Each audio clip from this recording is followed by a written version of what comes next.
All right, so we've talked about fascinations. We talked about curiosity.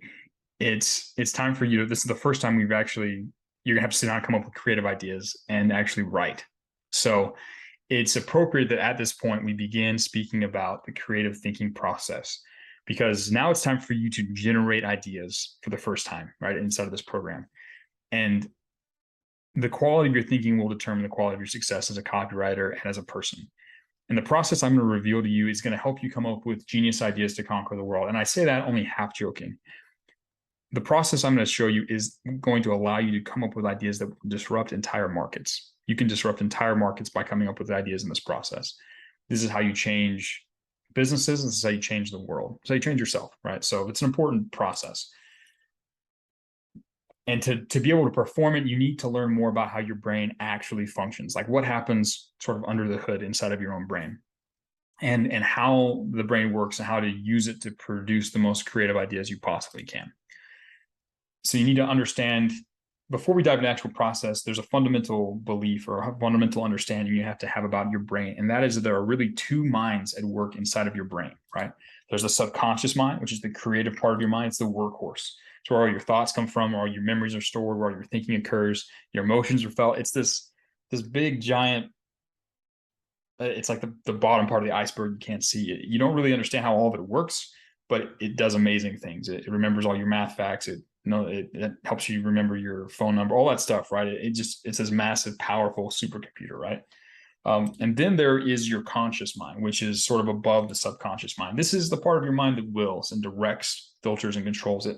It sort of guides this giant subconscious mind and directs it to do things, right? And this is how let me explain the process of how you use your two minds during this creative process, like how you actually have them work together in order to create this wonderful experience, which is creativity and the genesis of ideas. The first thing you do is your conscious mind sort of sets the intention or task for your subconscious mind. You're like, hey, subconscious, we're doing this. This is why you can kind of like ask questions to yourself. It's your conscious mind asking questions to your subconscious mind. You can get an answer back. It's kind of weird if you think about it, right? But the first thing you do in the creative process is your conscious mind, it sets the intention, right? And then your subconscious mind then starts generating thoughts and ideas, right? It starts actually doing the thinking and generation of ideas.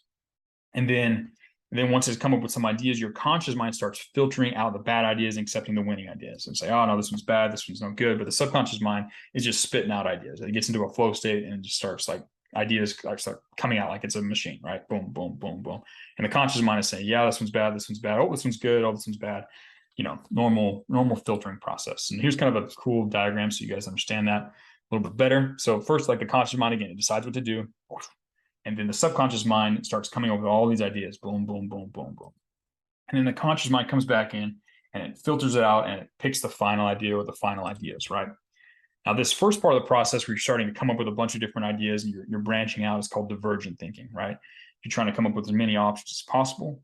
And then you enter the process, which is called convergent thinking, is where you start filtering things out and bringing these sort of wild ideas and bringing them back to focus, right? And this is the process. You go through divergent thinking, then convergent thinking, and sort of a process over and over again to come up with good ideas and to filter them out, right? It seems fairly simple, but there's a few parts of the process where it tends to break down, and I'm going to show you how to fix it. So the first one is distraction, right? For your subconscious mind to get in the point where it's like dumping out good ideas, you have to avoid distraction. Distraction will ruin it. You want to get in that flow state, get the momentum going for the ideas, so that you just keep coming up with idea after idea after idea. If you distract it, then you have to start building that momentum all over again. It's why most people don't think very deeply. It's because they never allow themselves to go very long without picking up their phone or diving into some new distraction. So you want to develop your deep work capacity and to stay in that uninterrupted flow for as long as possible, right? Over time, you'll get better and better at it. But the better you get at avoiding distraction, about physically cutting it out of your life and using your mind to focus on one part of the process, the better, right? The other side of the problem is you don't have enough material to work with to start with the creative process. And this is usually a breakdown in the research. If you don't understand the avatar of the situation, you don't have enough of their words, enough understanding about what's going on, and there's any kind of if there's a lack of clarity around any of those core concepts you need to learn about in your research, when you sit down to actually write, if you don't have that, if it's not clear, you're going to run into problems. There's not enough actual material for your brain to use to construct creative ideas or creative fascinations in this example, right? So whenever you run into that problem, run into that roadblock, and you don't know what to do, it's usually a lack of clarity around that information or around the process. You either don't know, you don't have the material for what you need to do, or you don't have the skill for doing that thing, right? And you need to go back and identify where that lack of clarity is, and that's your limiting factor. And once you identify that, you can fix it, and then you can move forward. If you realize, hey, I really need to go back to the research and understand more stuff, then you go and do that. Or if you're like, hey, I really need to learn more about these copywriting fascination formulas because I don't know what I'm doing, you go and do that, and then you can show back up and actually step into creative stuff.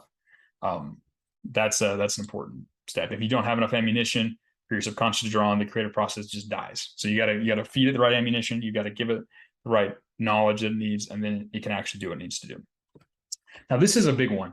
This is probably the most common one, and that is like the idea of having too harsh of a filter too early on, right? Remember how I said how the conscious mind sort of tells the subconscious mind to start thinking of ideas, and then it'll start evaluating whether those ideas are good or bad, right?